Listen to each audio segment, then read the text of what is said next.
unless the Australian government fully embraces renewable energy and moves to decarbonise our energy supply in line with the Paris Climate Agreement, parts of Australia like Burke and Alice Springs will become unlivable in our lifetime. That's the warning from the highly decorated head of the School of Science at Griffith University, and former president of the Australian Conservation Foundation, Professor Ian Lowe. As public debate rages over the potential opening of the Adani coal mine in Carmichael, Queensland, Professor Lowe believes the government's dedication to fossil fuels is taking the country in a troubling direction. Speaking to news.com.au, he worried that the government's intention to not only open up the controversial Carmichael coal mine but also open up the Galilee Basin will effectively guarantee the frying of the planet. If we continue to expand fossil fuels, which is what things like opening up the Galilee Basin means, by 2050 the average global temperature will be at least 2 degrees more, he said. Under such a scenario, he expects parts of inland Australia to see average temperature rises that would make them virtually unlivable by the second half of the century. It's difficult to imagine how life will continue in places like Alice Springs and Burke under that sort of regime.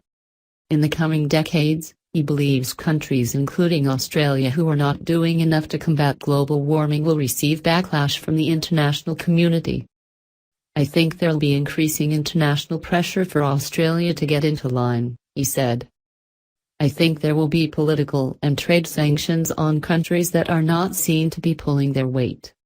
Malcolm Turnbull's coalition government is backing the Adani coal mine, claiming it will provide 10,000 jobs for the state of Queensland. However, other reports put that number as low as 1,464. Union leaders and regional mayors in Queensland as well as the Labor state government have also thrown their support behind the project, despite federal opposition leader Bill Shorten's opposition to it. A catastrophic collapse of the web of life. Professor Lowe has previously received the Prime Minister's Environmental Award for Outstanding Individual Achievement and was made an Officer of the Order of Australia in 2001 for services to science and technology and for contributing to public understanding of environmental issues. In 1996 he also chaired the advisory council that produced the first State of the Environment report for the Australian government. A major concern highlighted in the report, and the three since then, was the loss of biodiversity in Australia due to the destruction of habitat, the introduction of species and chemical pollution. It remains probably one of the most serious environmental problems we face. We are losing biodiversity at an alarming rate and we simply don't know what the long-term effect of that will be, he said. Basically we're pulling random bricks out of the wall of life and we don't know when whole sections will crumble. The UN's Millennium Ecosystem Assessment, which measured the human impact on the environment and published in 2005, projected that on current trends we could lose up to a third of all mammal, bird and amphibian species this century. That's not a minor problem, that's a catastrophic collapse of the web of life, Professor Lowe said.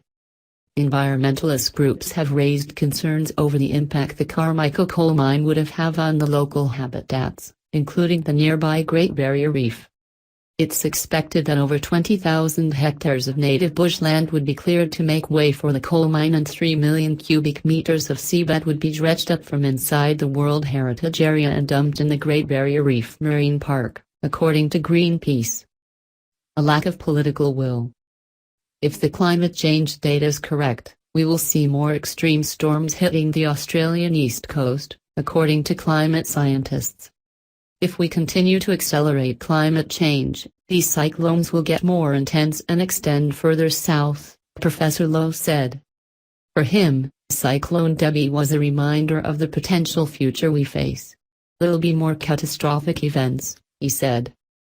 The government certainly has the capability to address the issue, but its enthusiasm for fossil fuels, strangely highlighted by Scott Morrison brandishing a lump of coal in Parliament in February, has not inspired confidence in Professor Lowe. I'm confident about the government's ability to do it, but I'm not confident about the government's will to do it, he said.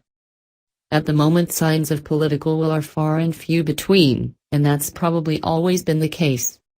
Politicians are increasingly driven by focus groups and opinion polls, and they're increasingly reluctant to do things that might be unpopular in the short term, even if they're essential for the long-term good.